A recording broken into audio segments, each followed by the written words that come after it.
habis sekejap. 21 bulan memerintah tak sampai sepenggal. Sebab apa? Sebab sombong. Jangan sombong.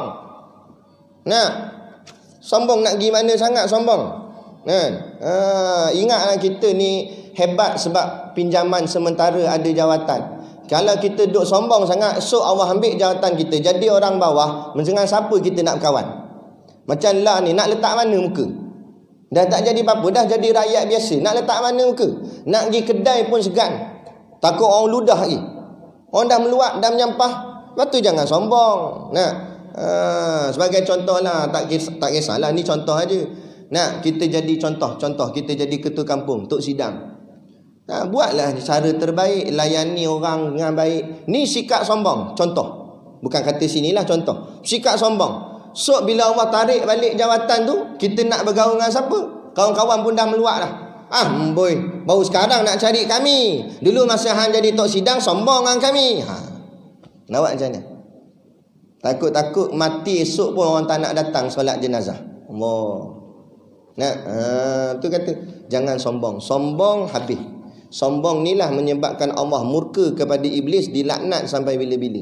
Dengan sebab sombong bukan. Sebab tu kita selalu, sebelum ni kita pernah cakap, apa jahatnya iblis sampai Allah laknat dia? Iblis minum arak? Tak. Iblis main judi? Tak juga. Iblis buat apa? Iblis rogol betina? Tak juga.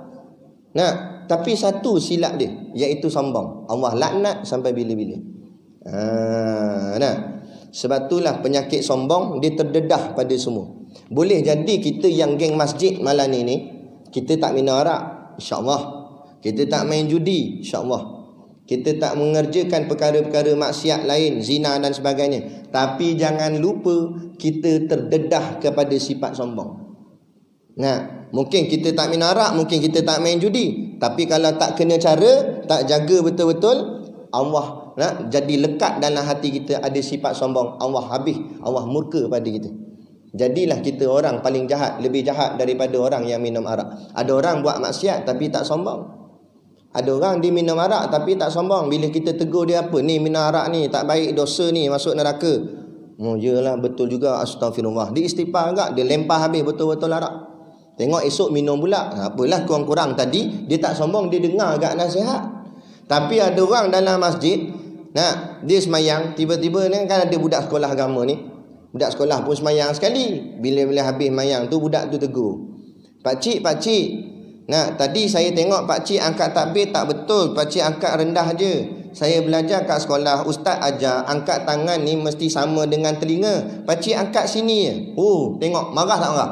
Alah, dulu kita pergi mat, aku minta maaf lah mat. Aku minta maaf sungguh-sungguh ni mat. Walaupun aku tahu hang yang salah, tapi aku tetap minta maaf. Kau dia kata aja, tetap cakap aku salah juga. Tapi tak apalah, makna kata kita melembutkan hati kita, biar kita minta maaf pun tak apa, tak ada masalah. Jangan sombong. Berlapang dada. Sebab itulah kata Nabi dalam satu hadis, Nabi kata macam mana ayat ni? Ar-Rahmanina. Orang-orang yang menyayangi orang lain, orang-orang yang ada sifat sayang di dalam hatinya, maka Allah terlebih sayang kepada dia. Allah terlebih sayang kepada dia kerana hati dia boleh berlapang dada menyayangi orang lain walaupun orang lain itu menyakitkan hati dia. Kita jadi begitulah sekurang-kurang. Mungkin bahagian amal kita tak banyak, sembahyang sunat tak banyak, puasa sunat tak banyak, tapi kita boleh cuba didik hati kita untuk berlapang dada, untuk menjadi hati yang baik. Apa guna sembahyang sunat berlambak-lambak sampai berlekuk dahi-dahi, naik hitam, ada tanda sujud, tapi hati sempit, hati sombong dengan manusia lain, tak ada guna gak. Allah tolak segala amalan, jadi mardud, amalan yang tertolak. Lebih baiklah tak apalah amal ibadat kita mungkin tak banyak, tapi hati kita baik kepada semua orang. Hati kita mudah memaafkan orang lain. Maka yang itulah bila jadi begitu, Allah terlebih sayang kepada kita. Jadi kita berhenti setakat tu dan kita akan sambung seterusnya, yakni jika memikir mereka itu. Berhenti kat situ. Yakni jika memikir mereka itu, berhenti kat situ, yakni jika memikir mereka itu. Jadi macam biasalah di luar sana ada sedikit produk perniagaan untuk menampung sekolah pondok dan juga tahfiz kami. Bolehlah tengok-tengok lagi, membeli sambil menderma. Yang keduanya, kita ada menyediakan borang tahlil macam tahun-tahun lepas. Rasanya siapa yang ingat lah, dulu tahun lepas pun kita buat macam ni juga. Bila sampai bulan Rejab, Syakban, Ramadan, budak-budak pondok kami puasa sunat. Bulan Rejab, Syakban tu puasa sunat. Jadi sebelum mereka buka puasa, mereka akan baca tahlil. Jadi kita sediakan borang, ada dekat luar, kat meja niaga tu ada borang tahlil. Siapa yang nak nama-nama arwah mereka ditahlilkan, boleh ambil borang tu, isikan nama-nama arwah. Tulis. Tapi tulis nama arwah, jangan tulis nama sendiri, sebab belum arwah lagi. Cepat pula lah. Tulis nama-nama arwah. Nah, kemudian sebelah nama arwah tu dia ada tulis RM. Jangan buat-buat tak nampak pula.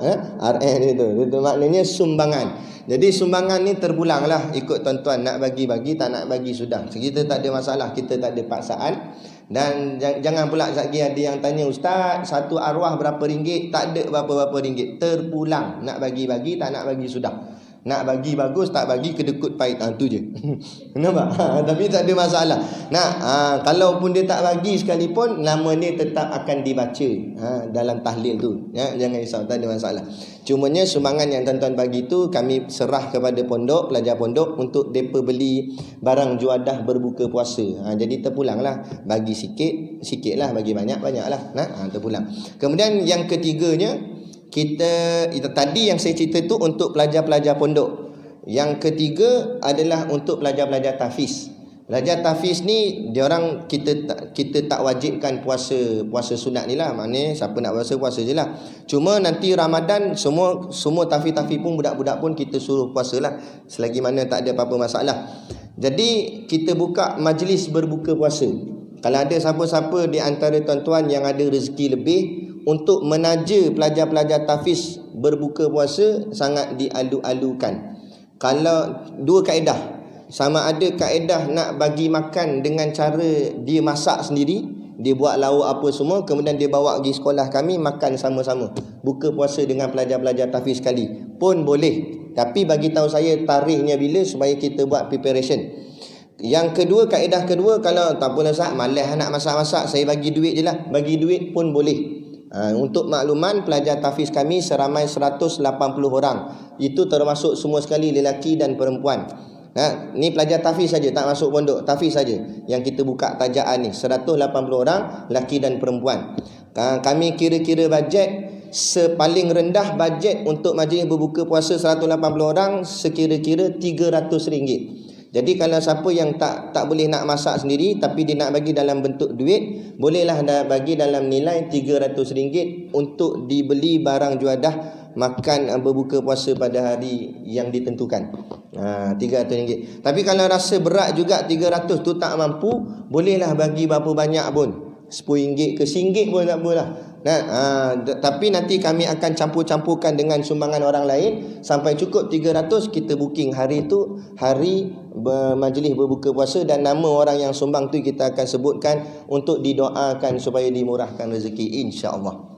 Jadi bahagian gitulah untuk pondok dan juga tahfiz. Jadi pakak-pakaklah tuan-tuan, sambil-sambil membantu kami. Cumanya ialah kami nak maklumkanlah, bukanlah saya meminta-minta, cuma kadang-kadang saya pun kesian juga. Pelajar-pelajar tahfiz kami ni jarang-jarang makan ayam. Sebab memang tak cukup bajet. Yuran pun RM100 sebulan. Kami ada 180 orang. Kalau ikutkan, kalau semua bayar yuran, 18,000 sebulan saya ada untuk nak belanja semua. Tapi 18,000 itulah nak bayar duit gaji, maintenance dan sebagainya. Dan bukan mesti 18,000, sebabnya tak semua orang bayar yuran. Sampai ada yang tanya, Ustaz, kenapa Ustaz tak naikkan nilai yuran? Nak naik macam mana? Dalam RM100 ni pun ada keluarga yang tak mampu bayar. Bukan dia kedekut tak nak bayar. Kami pergi rumah dia, memang orang susah sungguh.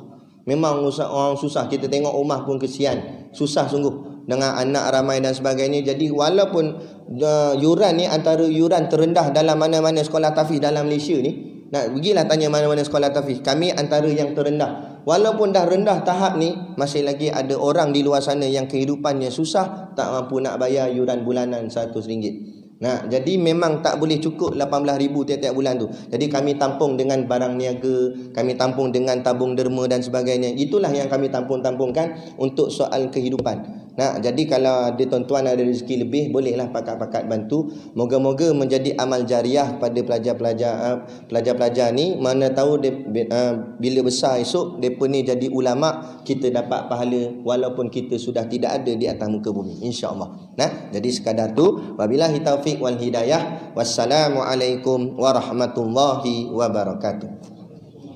A'udzu billahi minasyaitonir rajim. Bismillahirrahmanirrahim. Alhamdulillahirabbil alamin wassalatu wassalamu ala asyrafil anbiya'i wal mursalin sayyidina Muhammad wa ala alihi washabihi ajmain. Allahumma taqabbal minna salatana wa du'aana innaka antas samiul alim wa tub alaina innaka antat tawwabur rahim. Allahumma ja'al dinana dinan nabiy Muhammadin sallallahu alaihi wasallam wa islamana islamal muslimin wa imanana imanal mu'minin wa salatana salatal khashiin wa a'malana a'mal salihin wa niyatana niyatal mukhlisin wa dhunubana ya Allah dhunubal mustaghfirin wa hayatana hayatal ulama wa mautana bi mauti syuhada wa adkhinal jannata ma'al anbiya'i alaihi wassalatu wassalam. Ya Allah ya Tuhan kami, Allahumma barik lana fi Rajab wa Sya'ban wa balikna Ramadan. Ya Allah ya Tuhan kami, berkatilah kami di bulan Rajab dan Sya'ban dan sampaikan kami di bulan Ramadan. Rabbana atina fid dunya hasanah wa fil akhirati hasanah wa qina azabannar wa qina azabannar wa qina azabannar. Wa sallallahu ala khairi khalqihi sayyidina Muhammad wa ala alihi wa sahbihi wasallam. Subhana rabbika rabbil izzati amma yasifun. Salamun ala mursalina walhamdulillahi rabbil alamin. Amin ya rabbal alamin. Taqabbalallahu minna wa minkum. Takbir.